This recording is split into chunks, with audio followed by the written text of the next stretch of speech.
His last act was to play with his 2-year-old daughter, and just carrying her and embracing her, and like so many of us do that suit up every day and go to work, and we depart not knowing if we're going to make it back home.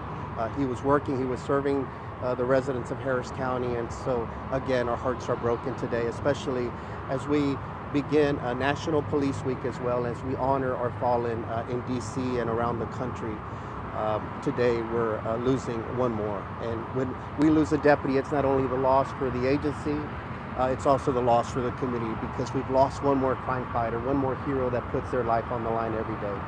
I want to thank the staff here, the wonderful medical staff at Memorial Hermann in the Woodlands. The entire Memorial Hermann community and facilities are always so welcoming to us and always give us their very best. They did everything they could in terms of life-saving measures, but it wasn't to be. Also want to thank the Montgomery County Sheriff's Office that's already here ascending on the location, because they will be assisting us in escorting us to the Montgomery County Medical Examiner's Office. So we'll be beginning shortly with a cordon of honor, escorting him to the Medical Examiner's Office. I also want to thank Chief Finner and the Houston Police Department, and also Assistant Chief Satterwhite that's here as well. We always come together as a law enforcement family, support one another. It happens far too often, unfortunately, these days, but I want to thank Chief Satterwhite for being here as well. Chief Finner called as well to extend his support and condolences as well. And of course, we have Judge Lina Hidalgo with Harris County that's also here. He's an employee and a public servant for all of Harris County. And Judge, thank you for being here today, and wanted you to say a few words.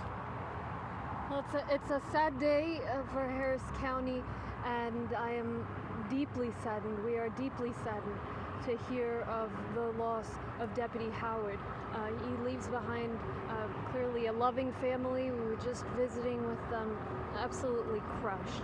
And as we remember Deputy Howard and we see these officers here behind me, it's just a moment to mourn, to remember him, to pray for his family, but also for all of us in Harris County to remember that these folks are out there day after day in our streets, patrolling every corner of the county.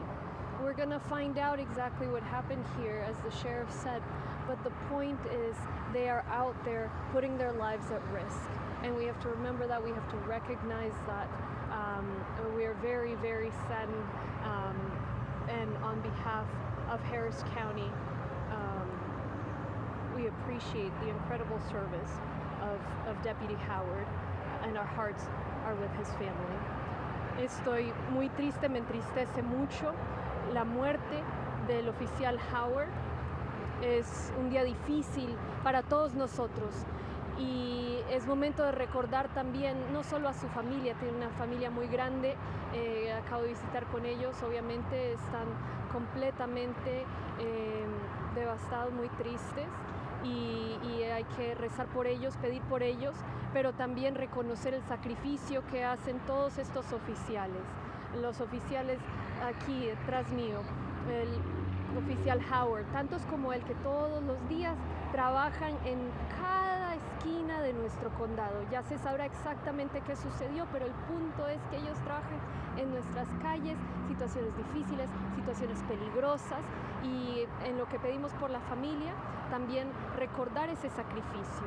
Entonces, en nombre de todo el condado Harris, le enviamos un abrazo, mucho amor a esta familia y agradecimiento a los oficiales de ley que trabajan día y noche por proteger a nuestra comunidad. Thank you, Judge. Chief, you want to say something for Houston Police? Yeah. Chief Satterwhite on behalf of the Houston Police Department. Yeah, so our hearts are heavy for our brothers and sisters with Harris County. We just recently lost another deputy with Harris County, and now we've lost another one. And at this point, it's hard to know. We all know that there's a possibility of these things happening as we suit up every day and we go out, but we really don't think about it because the job is to take care of everybody else. So in times like these, the best thing we can do is we just come together, support our brothers and sisters, help them through this, and then go to work the next day. and just keep doing the job. So on behalf of Chief Fenner and Mayor Turn and the City of Houston and Houston Police Department, we will stand by you, and we will be there for whatever you need. Thank you, Chief. You know, and the timing of it, just this morning we honored our motorcycle unit because we were highlighting just how often they have to provide escorts, and they do it so superbly, and so here we are again. That same unit will be here today escorting their fallen brother. I also want to just add that there was a little bit of chaos because we did have two crashes that occurred. There was the initial one that we're talking about that led to the death of our deputy. There was a secondary crash. It wasn't directly related with the initial crash, but it did occur during the escort to this side, which was a hospital. We don't know if it was an actual collision or if the deputy may have just fallen from his motorcycle, but he is in fair condition. He's also being treated for injuries here at this very hospital, but he is in fair condition. He's going to survive. It was just during the escort, but again, we do thank him and trying to make sure that he got him out here as quickly as possible to try all life-saving measures. And just very briefly in Spanish, estamos aquí, como dijo la juez, para apoyar a la familia que está derrotada en este momento. Nosotros hemos perdido un héroe más en nuestra comunidad, el oficial Howard, de solamente 27 años. Era un padre, era un hijo, era un amigo para todos nosotros y era un gran agente de policía para nosotros. Entonces estamos derrotados, pero vamos a seguir adelante, lo vamos a apoyar a la familia y le agradecemos al público por todo su apoyo. Any questions? Know where the deputy was today? It's my understanding he was tagging some evidence related to his work, so I don't know if he was going to do that and had already completed that, or if he was going to do that or on his way from that. And then they were getting ready to begin an operation. He was a member of our gang unit, which is a very elite group that is going after some of the worst criminals in our community. So again, he was described by his colleagues as being a workhorse, and typically they are. That's why they're assigned to elite units such as that, a specialized unit like that. And so it's a tremendous loss for our community. You know how long he'd been with the sheriff's department? It's my understanding he had come over from a previous agency in 2019, so he had been with us now for a couple of years. I'm not very clear on how many years of service he had prior in law enforcement, but he had been with the sheriff's office for 2 years, but his experience and service goes far beyond that. As far as the accident, you mentioned he was the one that flipped the 18-wheeler? Correct. That's the information we have. I haven't gone out to the scene, so my focus was here on the family, but it's my understanding he clipped the rear of the 18-wheeler that was parked on the shoulder. This is KHOU 11 News at 5, and you've been listening to a breaking news update from Harris County Sheriff Ed Gonzalez.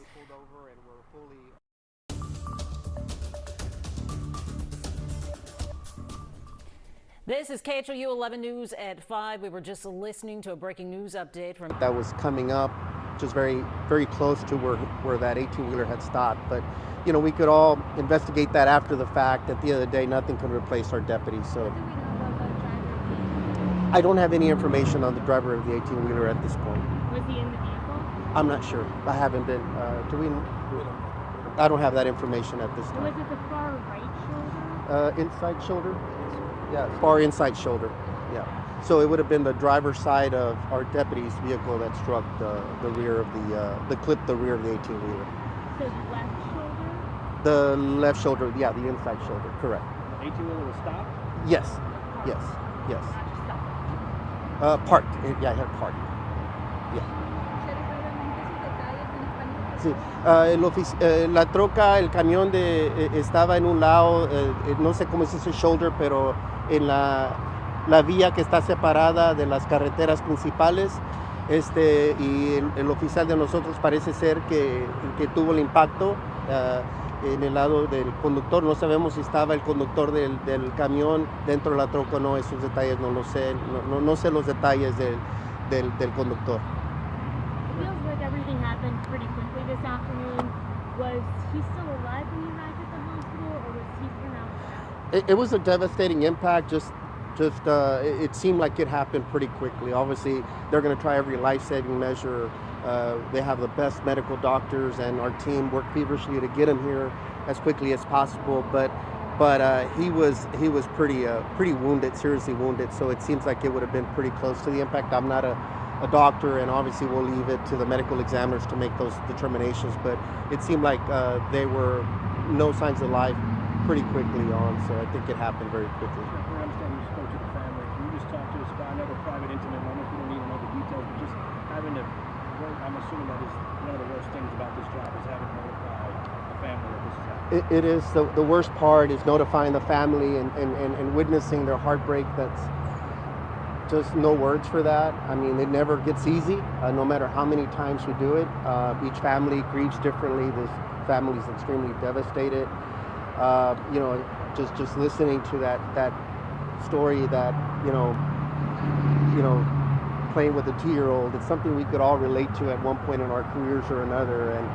And he was working, and you know, others that said he called me today and I didn't get a chance to call him back, and those are their final moments that they remember, and they're devastated, and nothing could bring them back. And all we could do is do what we do.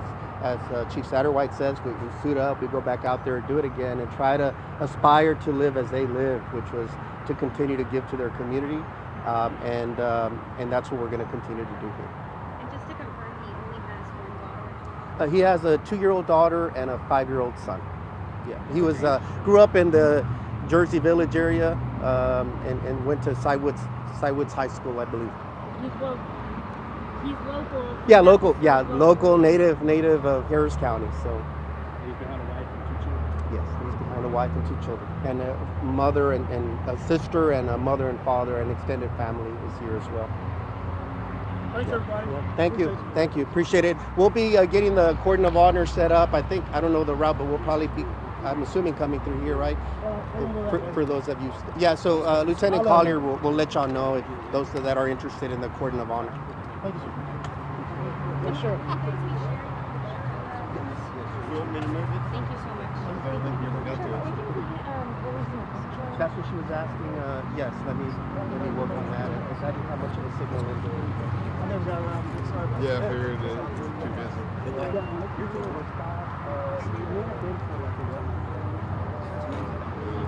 But on the